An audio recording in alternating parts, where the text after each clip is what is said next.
तो दोस्तों, आज की इस वीडियो में हम लोग देखेंगे एकांकी की दृष्टि से तांबे के कीड़े नाटक का मूल्यांकन कीजिए। तो ये जो MHD 4 का एक क्वेश्चन है, जिसे हिंदी परीक्षा के यूट्यूब चैनल के जो एक फैमिली मेंबर हैं, उन्होंने ही ये प्रश्न हमें सजेस्ट किया था कि सर आप इस पर वीडियो जरूर बना दीजिए, क्योंकि इसका आंसर कहीं पर भी नहीं मिल रहा है। तो एकांकी जो है, सबसे पहले इस प्रश्न के उत्तर को समझने के लिए मैं एकांकी का अर्थ जानना बहुत जरूरी है। तो एकांकी का अर्थ है एक अंक का नाटक, यानी वह नाटक जिसमें केवल एक ही अंक या भाग होता है। एक ऐसा नाटक जिसमें केवल एक अंश होता है या फिर एक अंक होता है और एक भाग ही होता है।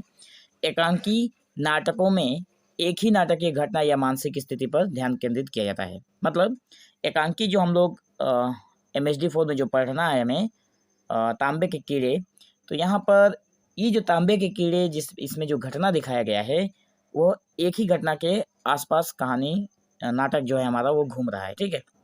और उनका मुख्य उद्देश्य प्रभाव को एकाग्र करना होता है। तो ये आप लोग अगर आंसर के बीच में नहीं लिखेंगे तब भी चलेगा, लेकिन मैं आप लोगों को समझाने के लिए यहाँ पर लिखा था। बाकी हम लोग का आंसर स्टार्ट होता है यहाँ से। और ये जो है एकांकी या फिर तांबे के कीड़े जो नाटक है, भुवनेश्वर द्वारा लिखित एकांकी तांबे के कीड़े हिंदी साहित्य में एक असंगत नाटक के रूप में अपना विशेष स्थान रखता है। ठीक है, आप लोग इस बात पर ध्यान देना है।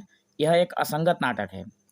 यह पारंपरिक नाटक की संरचना, यथार्थवाद, कथानक और सीधे संवादों से हटकर एक प्रायोगिक और प्रतीकात्मक शैली अपनाता है। अगर हम लोग बात करें इसके बाद वाले पॉइंट की, तो यहाँ पे ये मैंने आप लोगों को भूमिका के तौर पर यहाँ पे बता दिया, आप लोग इसे लिख लेना। और यहाँ पर जो नीचे है पॉइंट वाइज इसको देख लेते हैं हम लोग। इसमें असंगतता का तत्व कहा गया है जिसे। तो तांबे की कीड़े असंगत नाटक की अवधारणा पर आधारित है, जो द्वितीय विश्व युद्ध के बाद की निराशा और अस्तित्वहीनता की भावना से उपजी है।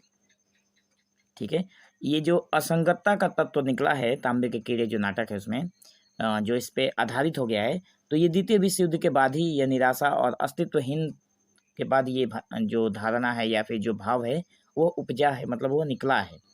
इस एकांकी में घटनाएं सुसंगत नहीं है, कोई भी घटना इसमें सुसंगत व्यवस्थित नहीं है। पात्रों के संवादों में तार्किकता का अभाव दिखाई देता है और कथा वस्तु किसी भी निश्चित दिशा में नहीं बहती है या फिर नहीं बढ़ती है आगे। तो यह सब जीवन की अव्यवस्था, निरर्थकता और मानवीय संबंधों के बिखराव को दर्शाता है कि जीवन में जो अव्यवस्था बनी हुई है, जिस जीवन का जो कोई अर्थ नहीं है और जो संबंध है वो बिखरे हुए हैं। इसमें अनाउंसर का बार बार झुंझुना बजाना और पात्रों का बेतुकी बातें करना और अंत में रिक्शे वाले का गाना, वह नृत्य, ये सभी असंगतता को पुष्ट करते हैं। अगर आप लोग नाटक पढ़ेंगे तो आप लोगों को देखेंगे कि अंत में री वाला लिखा हुआ है। री का मतलब होता है रिक्शा वाला नाटक में, और यहाँ पर अंत में एक गाना गाया जाता है और इसकी भी असंगतता को ही ये गाना और नृत्य भी असंगतता को ही पुष्ट करता है, मतलब प्रमाण कर देता है। दूसरे नंबर में है प्रतीकात्मकता और सांकेतिकता। तो यह जो एकांकी है अत्यधिक प्रतीकात्मक और सांकेतिक है, और इसके शीर्षक से लेकर पात्रों और संवादों तक हर जगह गहरे अर्थ छिपे हुए हैं। जैसे तांबे के कीड़े, यह एक स्वयं जो शीर्षक है वो स्वयं प्रतीकात्मक है। यह आधुनिक प्रतीकात्मक का मतलब हो गया जो किसी एक चीज का प्रतीक बना हुआ है और मनुष्य की उस स्थिति को दर्शाता है जहाँ मशीनीकृत संवेदनहीन मनुष्य कौन सी स्थिति में पहुंच गया है, उसी स्थिति को ये दिखा रहा है कि मनुष्य जो है वो मशीन बन चुके हैं, जिनमें कोई संवेदना नहीं है और कीड़े मकोड़ों की तरह अर्थहीन जीवन जी रहे हैं। यह कीड़े भौतिकता, उपभोक्तावाद और मानवीय संवेदनाओं के क्षरण का प्रतीक हो सकते हैं। अनाउंसर जो है वो नाटक और जीवन के बीच की कड़ी है। अनाउंसर जो है वो नाटक और जीवन के बीच की कड़ी को यहाँ पे अनाउंसर कहा गया है, जो अपनी टिप्पणियों से दर्शकों को सोचने पर मजबूर करती है। यहाँ पर ये एक अनाउंसर महिला है, ठीक है, जो अपने टिप्पणी से लोगों को या फिर जो दर्शक है नाटक को देखने वाले, उनको ये सोचने पर मजबूर करती है। वह एक तरह से नियति या समय का भी प्रतीक है। ये जो है वो समय का प्रतीक है, जो घटनाओं को अपनी धुन पर नियंत्रित करती है। आगे है रिक्शे वाला। जो वह आदमी है या फिर उस आदमी का प्रतिनिधित्व रिक्शे वाला करता है जो दूसरों का बोझ ढोता है, लेकिन उसके रिक्शे के शीशे और उसका सूरज की हत्या की बात करना और उसके आत्म अवलोकन और दार्शनिक चिंतन को दर्शाता है। यहाँ पर रिक्शे वाले के माध्यम से या फिर जरिए लोगों के बोझ ढोने वाले का यहाँ पे दिखाया गया है। ठीक है, उसके बाद है थका अफसर है, एक थका हुआ ऑफिसर है जो यह आधुनिक जीवन की थकान को बता रहा है कि जीवन में किस तरह से हमारे आधुनिक जीवन में थकान फैला हुआ है, थकान अवसाद है और निराशा का प्रतीक है। यह जो है थका अवसाद जो है ये निराशा का प्रतीक है, क्योंकि थका हुआ व्यक्ति हमेशा निराश ही रहता है। वह अपनी पुरानी व्यवस्था और मूल्यों से जुड़ा हुआ है जो अब प्रासंगिक हो गए हैं, अप्रासंगिक हो गए हैं, प्रासंगिक नहीं। उसके बाद एक है प रमणी और मसरूपति हैं। प मतलब नाटक में प लिखा हुआ है, तो परेशान रमणी और मसरूपति हैं जो ये आधुनिक दाम्पत्य जीवन की विसंगति, आज के जो पति पत्नियों के बीच के जो संबंध हैं, दाम्पत्य जीवन की जो विसंगति है, संबंधों में जो विसंगतियां दिखाई देती है, जो अविश्वास आ गए हैं, संवादहीनता को दर्शाते हैं कि बातें नहीं होती है, संवाद नहीं होता है, उनके संवादों में प्रेम और भय का द्वंद्व दिखाई देता है। ये सारी चीज़ों का जो प्रतिनिधित्व करता हुआ दिखाई देता है यहाँ पे वो है परेशान रमणी और मसरूपति हैं। उसके बाद है पागल आया। यह एक विद्रोही और रहस्यमयी पात्र हैं जो शायद कोई खोई हुई मासूमियत या सच्चाई की तलाश में है, जो मासूमियत खो गई है उसी की तलाश में है। उसकी मसालची बाबा की पुकार एक मार्गदर्शन या प्रकाश की तलाश है। उसके बाद है कांचे के बीज या फिर यहाँ पे बीज तो होगा नहीं, कांचे के बीज या फिर तांबे का शूटर। ये आधुनिकता के उन आविष्कारों का प्रतीक है जो स्थायी नहीं है। ये वही चीज़ें हैं आधुनिक की जो अभी तक मतलब जो आविष्कार तो हैं लेकिन स्थायी नहीं है और अंततः तांबे की कीड़े द्वारा नष्ट कर दिए जाते हैं। ये चाहे तांबे के शूटर हों या फिर कांच के बीज, ये अंत में तांबे के कीड़े द्वारा इसे नष्ट कर दिए जाते हैं। तो यह मानवीय निर्मितियों की नश्वरता को दर्शाता है कि जो मनुष्य है उसको भी एक दिन नष्ट होना ही है। नश्वर है मनुष्य का शरीर जो कि एक दिन खत्म हो ही जाएगा।